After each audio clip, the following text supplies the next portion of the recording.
Aye. Old Coach Catfish coming to you, 'cause I got triggered. Triggered, I say. You know, like that man's horse. I smell like a horse. You know, trigger.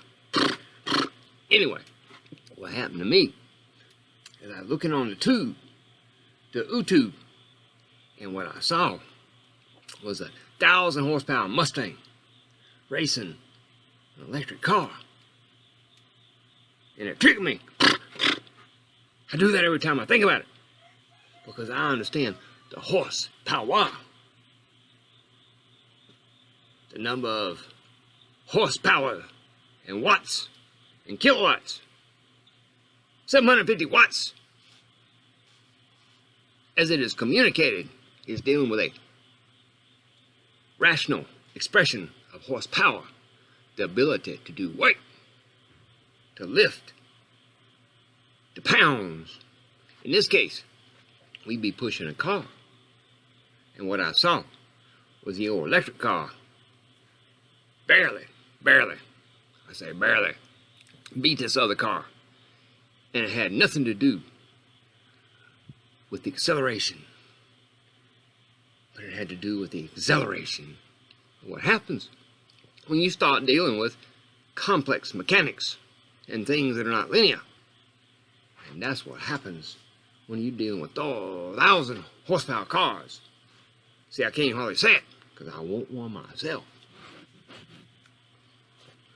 Well, Coach Catfish grew up working on motors and engines and things that moved and transformed one type of energy into another type of energy, and the movement of power through a system.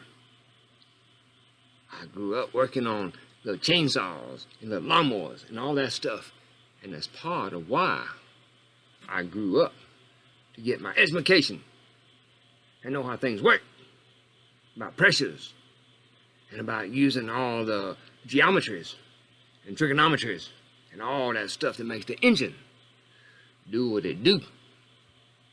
You put some 10,000 horsepower in there and stick it on that track, and it would just take that electric car and eat it all up. But the amount of work required to do that is amazing. And old Coach Catfish, because I was a teacher, and I try to teach, and I'm very concerned about the human brain and the lack of rain, and why we gotta drain the swamp of our good people that would have had an opportunity. But you're trying to teach them about unity, and unity ain't always possible. But that's another video. Anyway,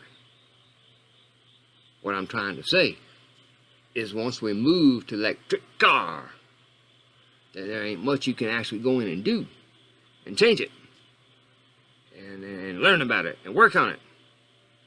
I understand, because I did the electronics too. You know, that design, illustration. I was back there when them MOSFETs come in. And buddy, you could lay down some current in a MOSFET, and it had these wonderful characteristics. The P's and the Q's was minded.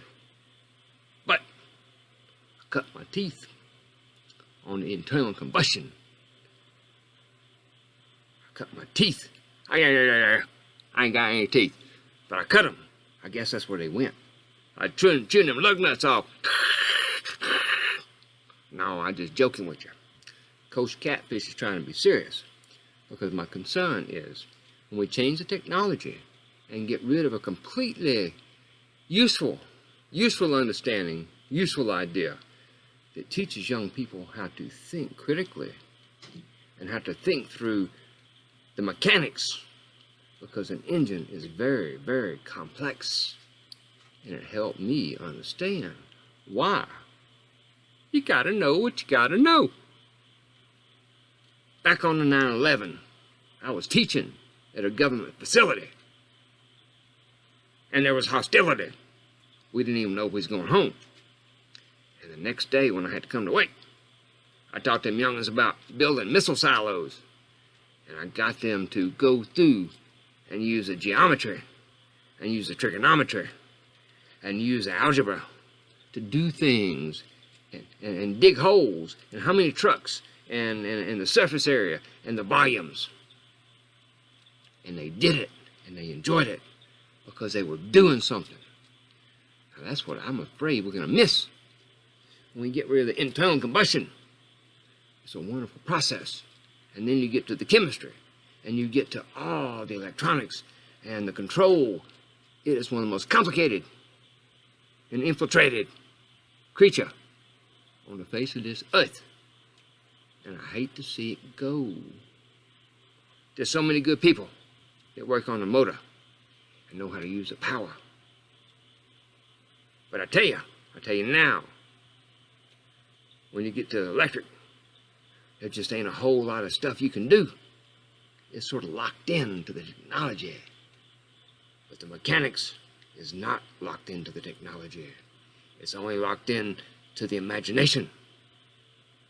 And that's what was so good about the NHRA, I think, nation. I grew up on them V8s, the stuff there, and them 671, them 871, them 1271, long before the fuel injection was part of the election. And buddy, I learned some stuff, and I made money on it, and I helped make a better way of looking at the world, because I understood the complexity of the mechanics. And that's what the human brain is made for. If you just sit there and play games and shit, all you doing is putting the brakes on. You're not involved. You just devolved into somebody else's bullshit nightmare. Get out and do something. Scratch the ground. Work on some old lawnmowers. Do something that makes your brain hurt. Get out and scratch the dirt. Hallelujah.